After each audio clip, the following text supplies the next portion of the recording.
go. Here we go.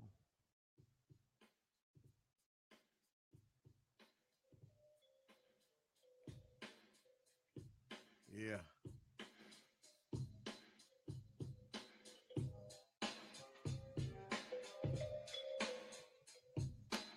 Yeah. Yeah.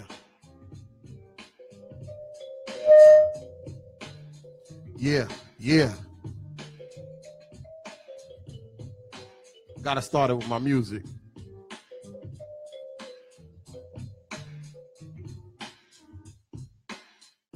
Nice. What's up? What's up? Ah, something about what that music does to me, man. It's just what music does to me, period. What's up? What's up? What's up, everybody? Welcome to Conversations with Malik. How y'all doing today? We getting through the week here. We getting through the week. Huh? We making it through the week. How y'all doing? How y'all doing? Good, good, good. Listen, peace and blessings, and welcome to Conversations with Malik. And I've been coming on Thursday nights. Thanks for joining me on Thursday nights. We're getting a lot of love and support with the show here. People are real excited. Oh yeah, it definitely puts me in the mood. Definitely puts me in the mood. What's up, Victor? What's up, Kev? How y'all doing? And listen, I got some topics I want to touch on today. We got some interviews coming up. I promised everybody that comes April, I'm going to be doing Malik's morning motivations. So I'm going to get up early. I'm going to have the morning motivations for 20 and 30 minutes. So you got something to listen to when you start your day. And listen, so welcome to Malik's Conversation with Malik's podcast show. This is a show where we look to inspire people through regular conversations. The goal of this show is to help anyone who listens to just learn how to talk to people. Nobody wants to talk anymore. We're here just to share our experience on today's issues and topics. All I have is my point of view. And listen, you can always follow me. Please like us on Facebook at Conversations with Malik. Pretty soon, I'm not gonna be doing the show live. So you're gonna have to go to our website. Our website is being built. The studio is gonna start being built on Monday. I'm excited about everything that's going on. We got tremendous guests that we're pre-interviewing that's gonna be coming on the show. I got the next couple of weeks, I got some powerful tear-dropping interviews lined up. So some of it I'm going to do on Facebook, but the rest you're going to have to catch me. You got to go to also, so if you're in, you got to catch me out on Facebook at Conversations with Malik. Also go to my YouTube channel at Conversations with Malik. And when we get the SoundCloud up, I'm going to be posting. You can follow my SoundCloud links and listen to the podcast there. Listen, it's Black History Month. I don't care if it's the shortest month of the year. I don't care. It's Black History Month. It's Black History all month long, but it's Black History Month this month, right? So, we're going to do some Black History things. We got some Black History things that are going on. And I want to start with a couple of quotes, being that this is Black History Month. A couple of inspirational quotes I want to start with. And it's from one of my favorite people, Dr. Martin Luther King. So I want y'all to listen, man. Listen, before we get into it, the topic of tonight is what motivates you, faith or fear. I got a couple of questions that was posed to me during the week. I'm sorry if I can't get to everybody's questions. I'll get back to you through email and through the inbox, how you ask me the questions. But I can only answer but so many questions at one time, and everybody's question is important. I just took what I felt was most pertinent. But let's start with Dr. King in the spirit of Black History Month. And if you're looking for Black facts, Black achievements, please like my Facebook page at Conversations with Malik. Like my Facebook page. The team is really putting interesting material on there. A lot of things I didn't know. I find myself reading this stuff and I'm learning more. And it's not just when we talk about Black history, we're not just talking about past history from ancient Egypt. Uh, we're not talking about, during slavery. I'm talking about we have history in the making that we don't know about that will inspire us. So check out Conversations with Malik, the Facebook page of the show, because there's a lot of great information that we're putting on there about current things that are happening. Okay, check out Black Enterprise magazine. Please try to support these different magazines so you can find out what people are doing, and we can get rid of that whole myth of Black people don't do business well. Black people don't know how to do business. That's why I don't go to Black businesses. Listen, let me tell you something. People of all races don't know how to do business. Trust me when I tell you. Now, I'm a black businessman, and I do business right. And I've done business with people who are white, who are Arab, who are Chinese that don't do business right.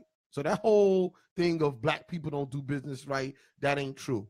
Black people totally don't stick together, don't speak in absolutes. That's not totally true. Because we do come together and work together.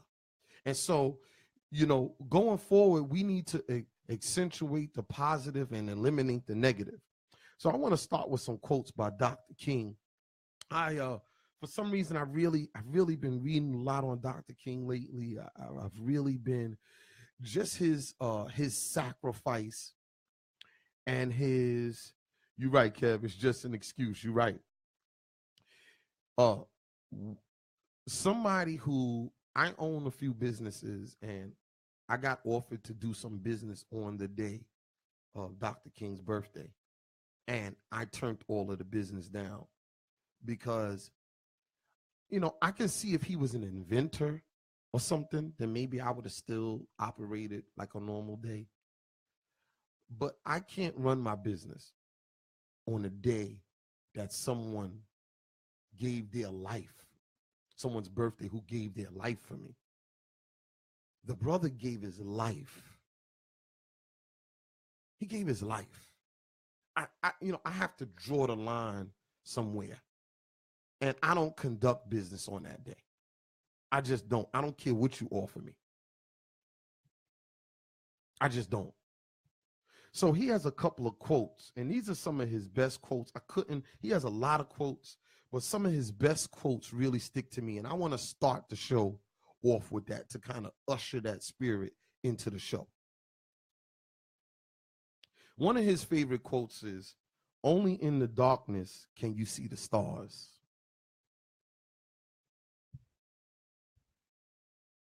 Forgiveness is not an occasional act.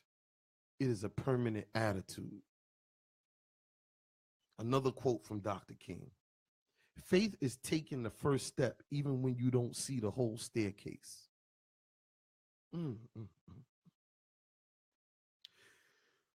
Life's most persistent and urgent question is, what are you doing for others? Whoa. Dr. King was powerful.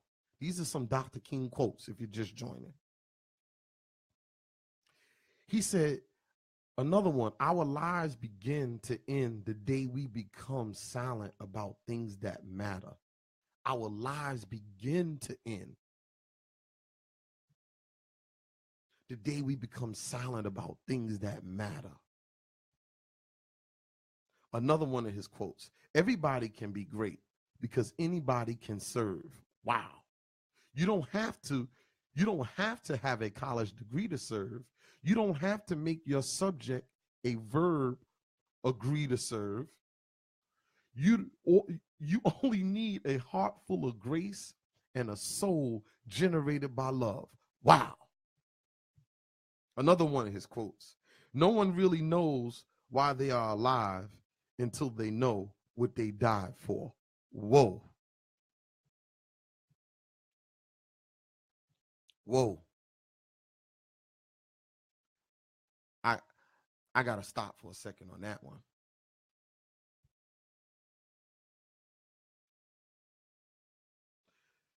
Another one of his quotes: no person has the right to rain on your dreams. There could be no deep disappointment where there's not deep love.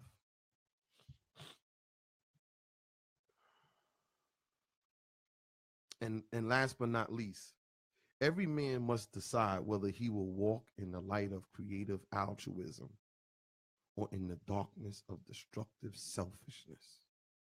I think that's my favorite one. That's my favorite Dr. King quote.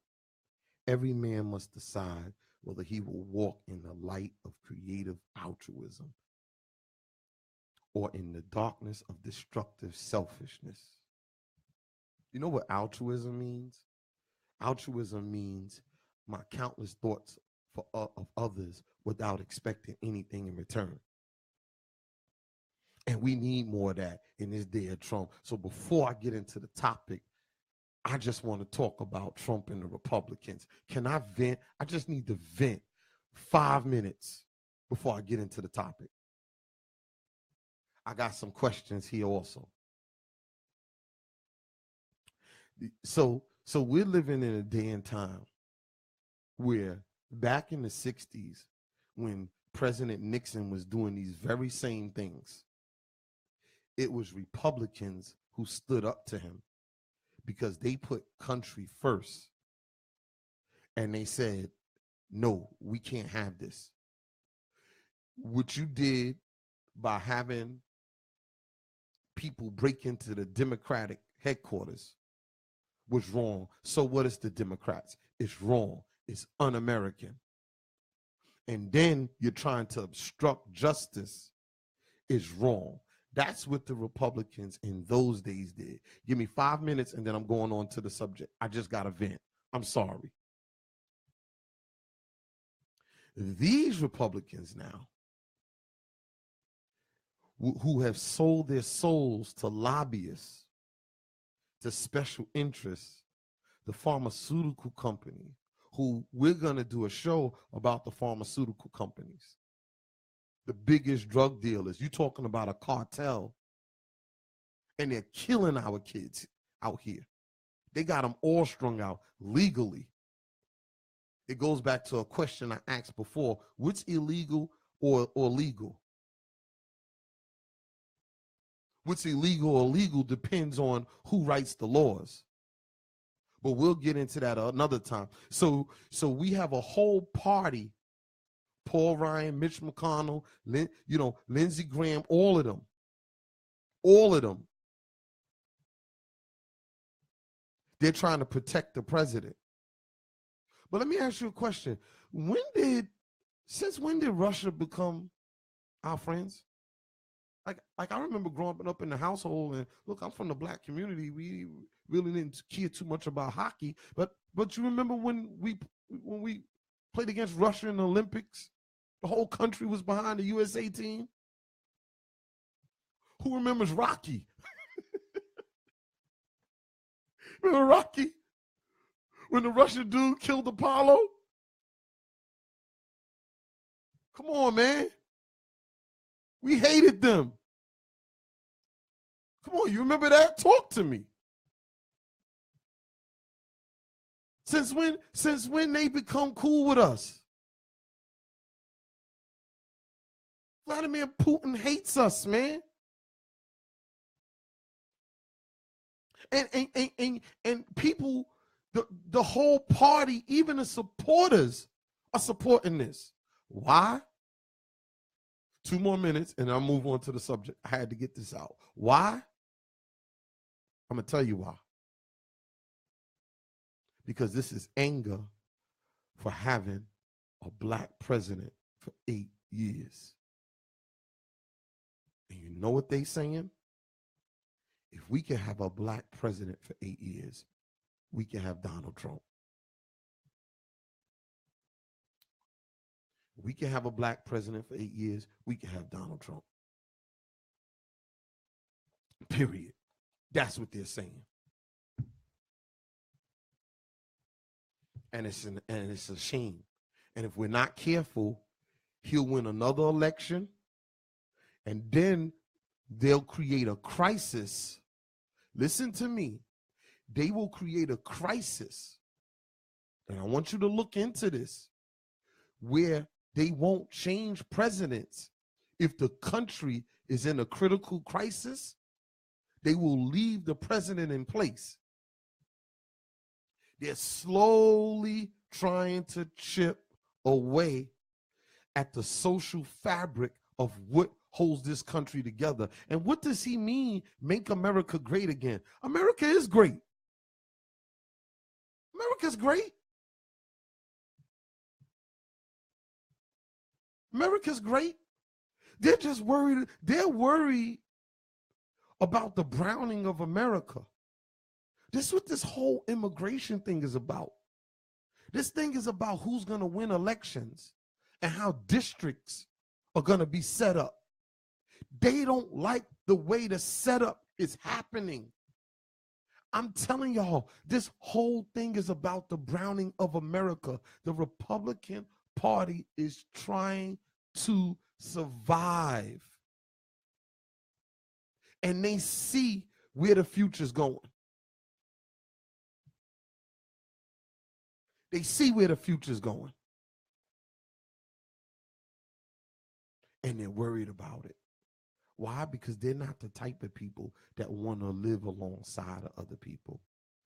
They're the type of people that want to rule and put their boot on your neck. If I got my boot on your neck and you're fine with that, then we can get along. Then we can get along. But if you're talking about sharing power, I want y'all to listen to me. These people have mastered power. And you better respect them and understand what you're dealing with. These are power wars going on. Now listen, look at, one more minute. Look at German history. Germany was a democratic society. Hitler ran for office. I want you to follow me. Hitler ran for office. There wasn't no more elections after that. And look what happened to Germany. It can happen. He ran his election on hate. He talked bad about the news media. He talked about the different branches of government. And he said the reason why life is so hard for ordinary Germans is because of all of these other things are in place, preventing people from thriving, and blamed it all on the Jews. And look what happened to them. If you think for a second,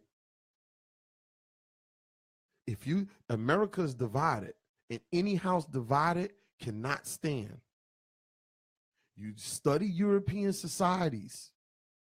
Watch how they fell. And these are the ingredients of how European societies have historically fell, and societies in general. But this country is ran by people of European descent. I want you to watch. History is the roadmap to the future. Study German history. And I want you to keep in mind that Donald Trump is from, his family is from Germany.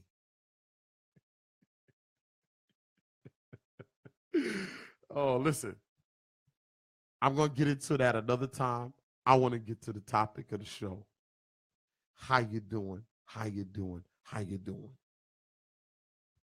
So I've been asked what motivates me, faith or fear. And people are asking me questions because I'm asking a lot of questions.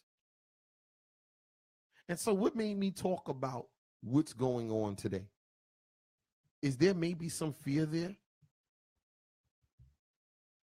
Is there maybe some fear? Yeah, it might be some fear there. And I guess, you know, if fear can be a motivating factor, and it can kind of be good if I don't let it dominate me. And so faith is also faith. If faith is motivating me, I'm motivating off of a belief. And I talked before about how the process of change is what shapes my beliefs. So do I believe that we're gonna lose? That do I believe that that we're not gonna prevail in some kind of way? No, I don't believe that. My own personal history shows me that I could overcome obstacles. What is my own personal history? My own personal history is that I was a street kid, right? I ran the streets. I was a juvenile delinquent. I ran in the hood. I was the type of kid that if the cops arrested me, when I was under 16, if the cops arrested me at 3 o'clock, my mother would come to the precinct, get me out of the precinct. I'll be back on the block by 8, 9 o'clock that night. And the cops would be looking like, what the hell? We arrested him earlier. Defiant. From group home to group home, juvenile detention to juvenile detention. I didn't like to listen to anybody. I was in pain. Now, my name is Malik. Malik means king. And so I had king attributes. Genetically, I'm of African descent. So, yeah, I'm being raised in a society that isn't conducive for young men of African descent. It's just not. I lost my father at a young age. So now mom had to work. So I wasn't necessarily on my own, but I was kind of sort of on my own. Took to the streets, selling drugs, using drugs. Right? That's me. Destroyed myself. By the grace of God, I was allowed to recreate my life. And here I am. Do I got a testimony? Do I got a story to tell? Hell yeah, I do. But the purpose of telling the story is the purpose of hope, to motivate someone else, that they can see that change is possible.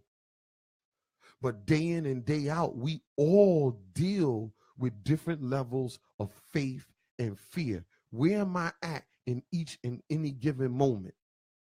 And what am I choosing to believe in? Because it says in the Bible, as a man thinketh, so is he. But then in the spiritual realm, there's a lot of paradoxes. I'm not necessarily what I think. Because what I think is really conclusions and ideas and concepts that I have about myself based on past experiences that might not necessarily be rooted in truth. Some of us are walking around with false misconceptions. And those misconceptions place limits on me about what I think I can do and not do. So you ever wonder why you set your mind to try to achieve something and a year later you still haven't done it? Because it goes back to a belief system that's it's so ingrained. So today I was in one of my preschools and I was talking to the head teacher. The head teacher took the children. I want to show you something and listen to me. She took the children for a nature walk because it was nice today. They met some police officers, one male and one female. They interacted with them because that's what teachers at my school do. Every situation is a learning lesson to teach the children. So they interacted with them, right? And they asked the kids, the kids were surprised that there was a female police officer. So one of the kids said something in reference to that, one of the boys. So she asked all of the kids, she said, can a woman become a firefighter? And all of the kids said, no. She asked them, can a woman become this? Can a woman become that? Are there men this? Are there women that? And based on the answers that she was getting, the answers were no to a lot of them. And me and her talked about it. And she said to me, she said, Mr. Malik, these kids are already, they're 4 and 5 years old, but they've already been trained through images about who can become what and who can't become something else. It's deep. It's starting already. So you got young boys thinking that women can't become certain things, and young girls thinking that they can't become certain things. And this is the ingredients of why we got this whole Me Too movement, because you got CEOs and executives, VPs in positions of power who, since they were 4 years old, this idea about who and what women are and who and what men are has been deeply entrenched in their brain functions. So yeah, this is how you get women thinking that they might have to accept certain behaviors just to get by, because they're polarized by people who have misconceptions about who and what other people are. And we're not just talking about race. We're just talking about the ideas between the sexes.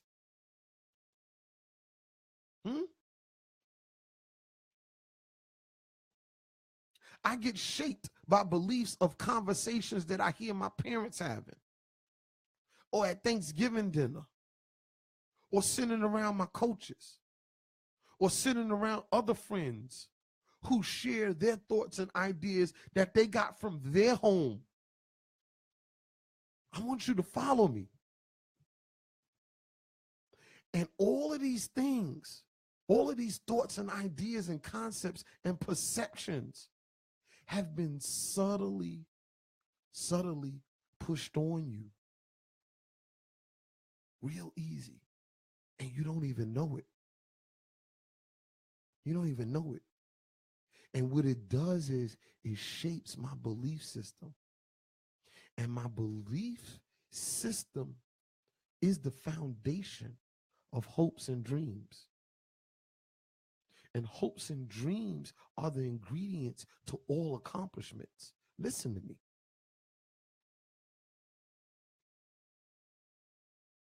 So intellectually, I make plans. A lot of New Year's resolutions was made, right? The beginning of the year, we made New Year's resolutions. Sometimes we're in positions where we're in positions of pain and we're trying to figure our lives out.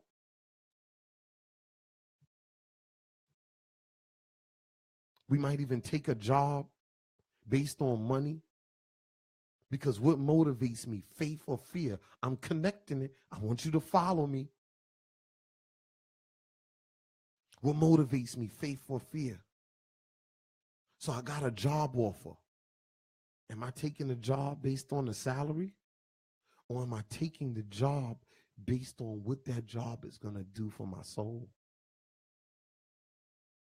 Where do I spend my energy? Where does my physical, spiritual, and emotional resources go from day in and day out? Because there's an old saying, if you got two pit bulls in the yard and they get into a fight, which one is going to win? And the answer is the one you feed the most. And it's the same thing in life. It's what I feed. So when I say what I feed, it's where my energy goes. Because energy is a source. And we only are allotted but so much of it. And it's where I direct it to and what I put it into that's going to ultimately lead to what manifests itself in my life. There is no hocus pocus. There are no genies, people.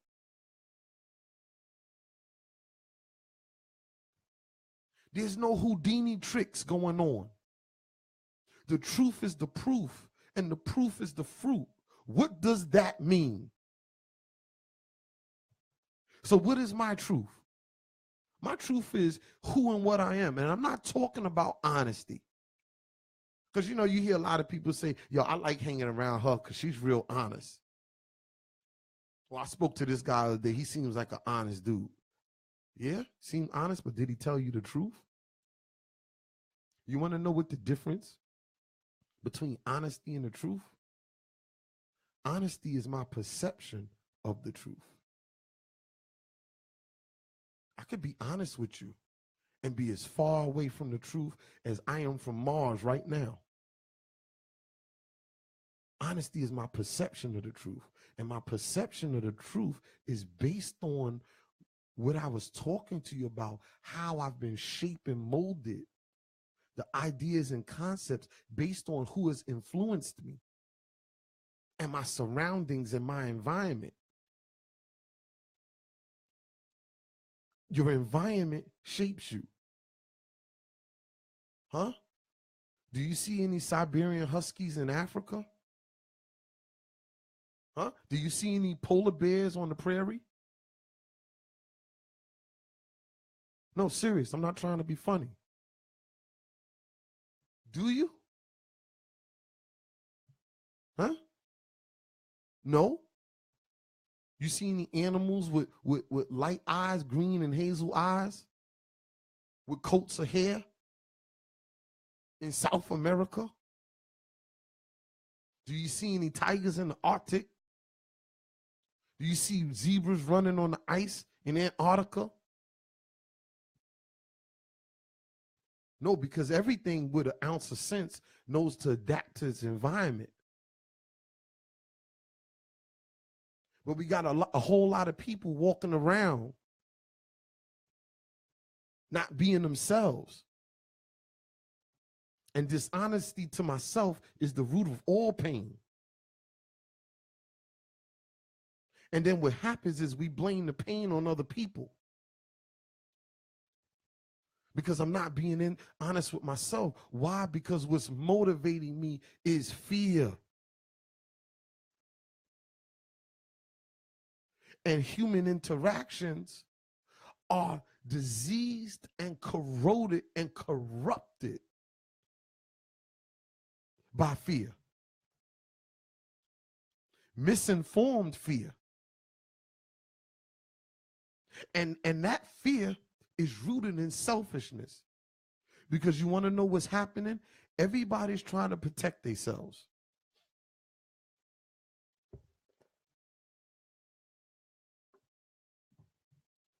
Yeah, listen, because we're going to have hard talks on this show. And if you want soft talks, this ain't the show for you. I told all of the people that I'm interviewing, I told all of them, when you come on this show, if you aren't willing to get honest about who and what you are, I don't mind promoting your business. I don't mind talking about your success. But first, you're going to give me the story of how you screwed up your life. Because everybody is screwed up at some point or another. And the only way we're going to help people is unless we're honest on this show.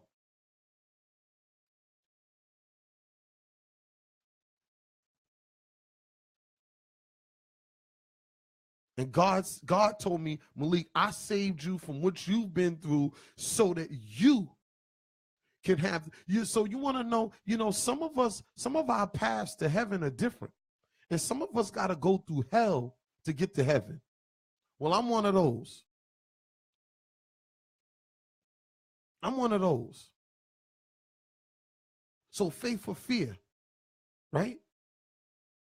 So these human interactions between people in relationships, it leads to instincts and collisions. People are always colliding up against each other. You push, I push back. So if you put your hand in somebody else's hand and you just do an example. I want you to walk up to somebody and tell them to put their hand up. And just go to their hand and push their hand and watch they all of a sudden start pushing back instinctually.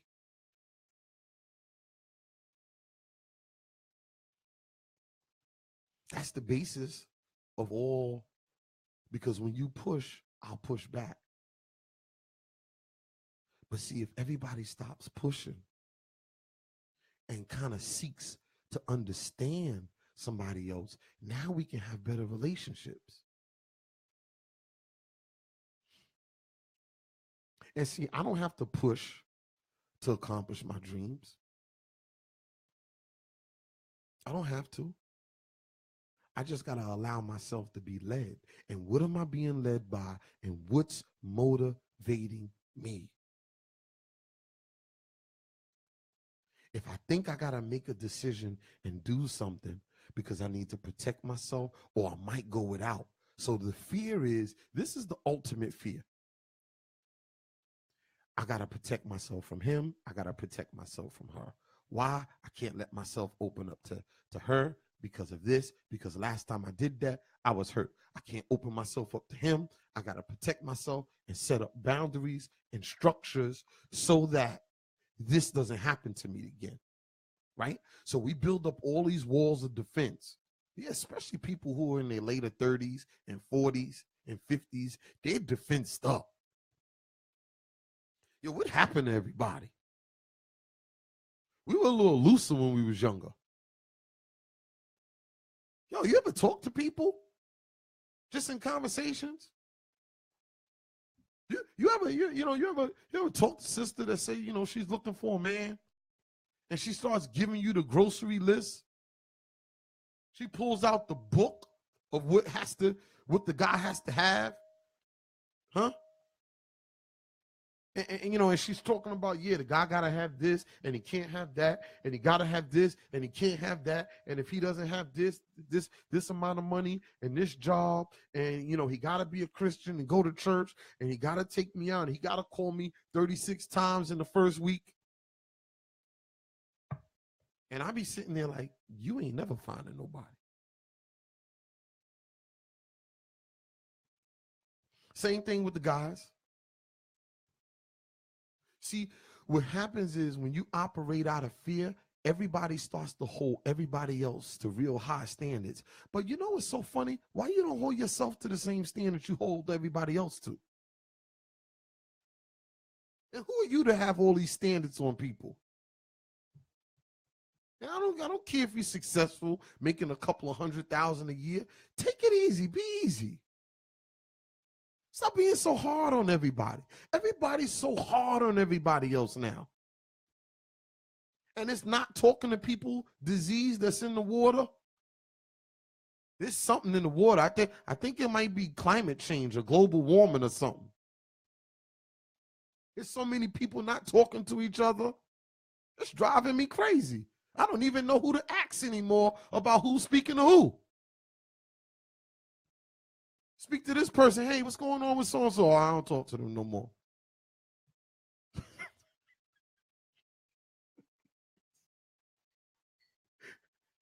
What's happening? Why nobody talking to each other anymore? Why? Because so there's this new thing going on with everybody that you got to separate yourself from people so that you can move to the next level. And some of that is true.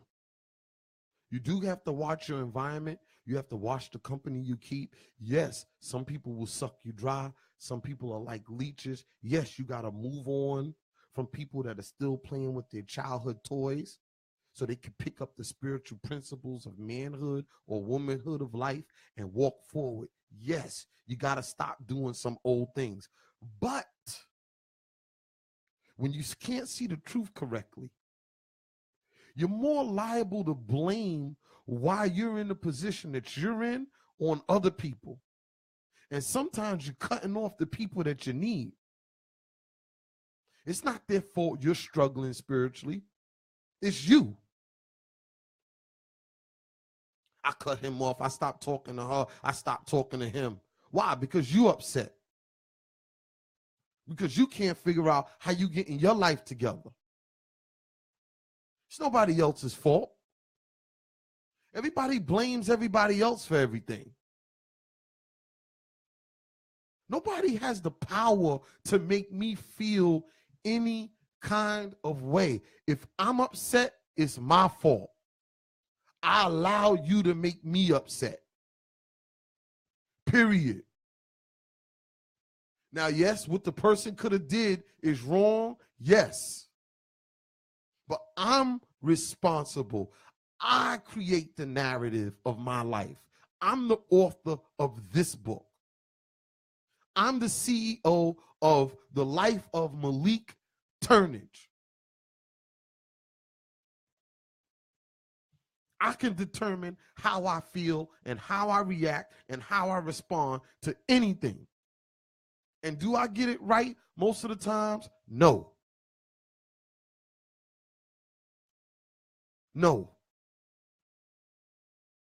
But I know the things to watch out for, and I know the traps and the pitfalls not to get stuck in. So when we go back to the truth being the proof and the proof being the fruit is the manifestation of my life. There's certain things that I don't have to debate, and I don't have to debate the fruit of my life. So if you know me and you're around me, you can look and actually see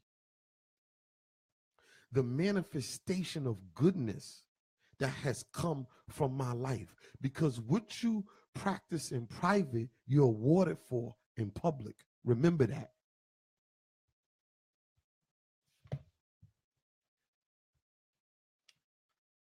So I had Cece from Brooklyn inbox me, and she asked me, she said, I tend to think of myself as a spiritual person, but I hear you talking about inner stillness and tranquility.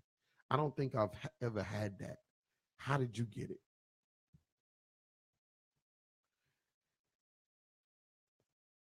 And I'm gonna say the word that is like, it's like a funny word in the Black community. But I want to start with it's one main word. I got there through surrendering, but I practice meditation.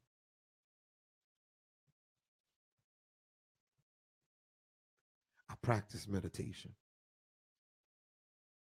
Now, when I talk about meditation, people from the African American community, we tend to think it's something funny. We think it's something, from Asian culture, and you're kind of sitting there with your legs crossed, and you're looking stupid. And then, a lot of people think that I can't really still my mind, that when I sit quiet, the noise in my brain, it gets louder. But I want to give you one key ingredient to help you with that. Surrender to the noise. Surrender to the voices. Don't resist them. But you can get still anywhere. You can sit in your car and get still. You can drive in your car and don't turn on the radio. You can go for a long walk and don't take your headphones with you. Give yourself moments throughout the day of stillness. No Facebook, no Twitter, no Instagram, no cell phone talking to anybody, no talking about somebody else, none of that. Just take some time for stillness. Try to start out for 10 minutes at a time. If you could do 10 minutes in the morning and 10 minutes at night, you'll be good. But it's something through meditation. And what meditation does is meditation allows me to get in touch with the inner Malik. And there's an inner Malik that's there that I only find through getting still. It's there. It's under all of the noise and all of the ruckus. It's under all of the ideas. It's under all of the concepts. It's under all of the religion that I've been taught. It's under all of the lessons. It's under all of the arguments and the words and the things other people have said about me, under the narrative that this European society has written about me. It's under all of the things that I'm thinking about other people, because I'm in a place of neutrality when I'm getting still. And the most successful people in history take long periods of time to get still. Because see, I can spend years and years and years trying to acquire things and forget something that's most important. You want to know what's most important? What's most important is me having a relationship with me. Yeah, listen, I get it. We got kids and we got businesses and we have, significant others. I get all of that. Sometimes our lives get busy. But you want to know something? In these metropolitan societies, life wasn't meant to be lived in these metropolitan societies. And a lot of us have really lost our way. And I know I did it one time. Trying to be everything to everybody. I talked about growing up. I think I was more addicted to how others thought about me than how I felt about myself. And those attitudes and behaviors can be carried into adult life. And I can make decisions based on approval. Yeah. Yeah. Because it's fear of me not being accepted or fear of what people aren't going to think of me or going to think of me. And it's real creepy and it's real sneaky. So I would say to you, practice meditation and go to some outlets that would allow you. Take some yoga classes. They have meditation spots. You might have to go to the city or downtown Brooklyn. You're in Brooklyn. Yeah, they got some of those down there. Get around other people that's doing it. And I guarantee you, you will want more of it. Trust me. I mean, I make it my business to at least get 20 minutes in the morning, 20 minutes at night. But there's days that I get more than that, much more. And I start to feel funny if I go periods of time where I can't get still. I start to feel funny. And I got a question from Tyshawn M out of Queens. And he said, and this was a deep question. And I guess because I kind of shared some of my story last week that he thought I could relate to it. So he said, how do I change from being a street dude, hustling, getting money any way I know how, to being totally legit and getting the same money? It seems like the shit bags do better than the good guys. Shit bags. Yeah, I hear you. I hear you, man. And it seems that way. It might seem that way because that's the reality that you're experiencing, Ty.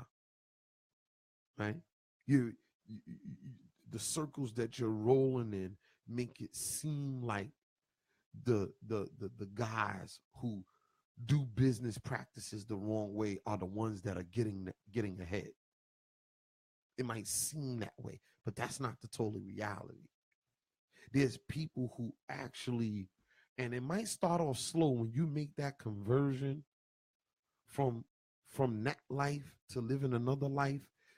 You got to make, so this kind of ties in to the topic. You got to try to make a decision based on faith. Now, you don't have a lot of faith reference points. That's where it gets tricky. But what I would say to you is try to believe what you see in others. Believe that you see that other guys have done it before you.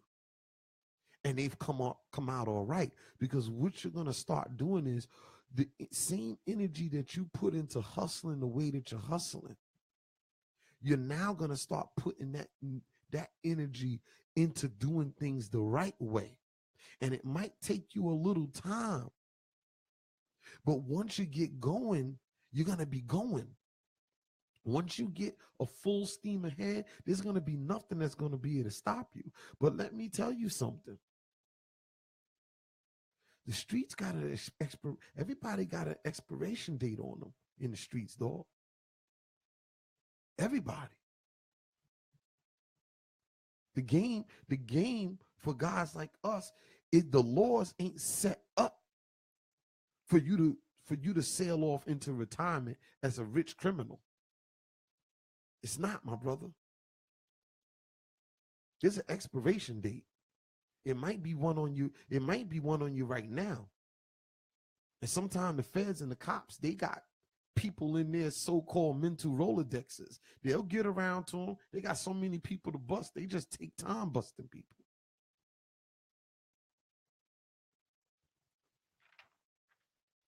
I'm gonna tell you that I've seen dozens of dudes do it and make the transition.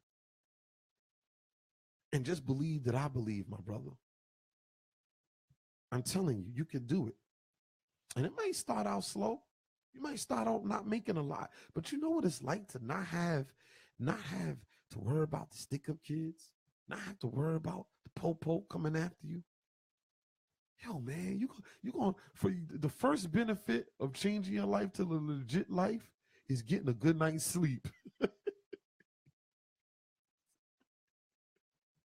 Yo, dog, I'm telling you, you'll get a good night's sleep, man. Not having to look over your shoulder. And to wrap this up and to close with, this, that's a question that what motivates me, faith or fear? I'm talking about what motivates you. I'm not saying if I'm in a state of fear. Fear is natural. Fear comes. Listen, I walk through fear all the time. I don't listen to it. I know it's a boogie monster. If you really think about all of the things that you was afraid of, did any of those things really happen? I mean, just think about the things that you thought of. Oh, what's going to happen in 5 years? What's going to happen next week or the week after? Did any of those things ever transpire the way you thought they were? No.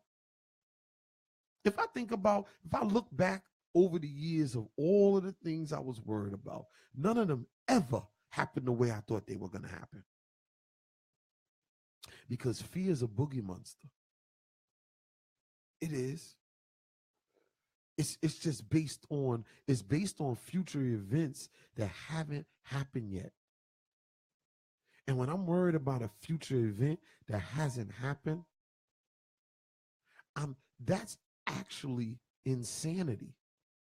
Because I have to be insane to be worried about something that's not real. Why am I afraid of something that's not real? The future isn't real. Because when I get to tomorrow, it's going to be right now. I'm always in the now, and that's what meditation does. Meditation allows me to live in present moment awareness. This is one of my favorite books right here, and it's an old book, but it's by Eckhart Tolle, and it's Stillness Speaks, and you see I got the coffee stains on it. The power of now, right now. Power of now, just right now. Can I, there's a saying, can I sit next to my still leg? I like to ask questions because questions are important. Can I sit next to my still leg? Can I? If you just look at the things that are around us that live a long time, just take some time and just look at a tree. And just look how still the tree is. How the tree isn't looking for approval. It's just sticking to its job and doing its job. And it's no need, in closing, it's no need for me to be afraid of what's going to happen when I walk in this person's office. Am I going to get this job or not get the job? Is this person going to do this to me? Is that going to happen? Is this and that going to happen? It's just the ego in the mind needs something to grab onto. It's always searching for an identity. Fear is an identity seeker because it wants to identify with something to create a false reality that gives me a perception of something that isn't true. And then that often leads leads me to have conflicts with others. And then I find myself in ongoing conflict after conflict on the job, personal life, whatever it is. Thereby, that is taking and sapping my energy. And when it saps my energy, it keeps me occupied. And I only have but a certain amount of time. And fear knows this. The devil, Shaitan, whatever you want to call it, it knows this. The evil one, it knows I only have a certain amount of time. So if it can occupy me long enough so that I never become who God wants me to be, it won. That's why faith is important. And it's worth dying for. I want you to check me out, like my Facebook page, Conversations with Malik. You can check me on YouTube, Conversations with Malik. We got the website coming. We got some interviews coming up. Thank you for the support. Any questions you got, please inbox me. Keep the questions coming. Keep the support coming. I love you guys. Peace.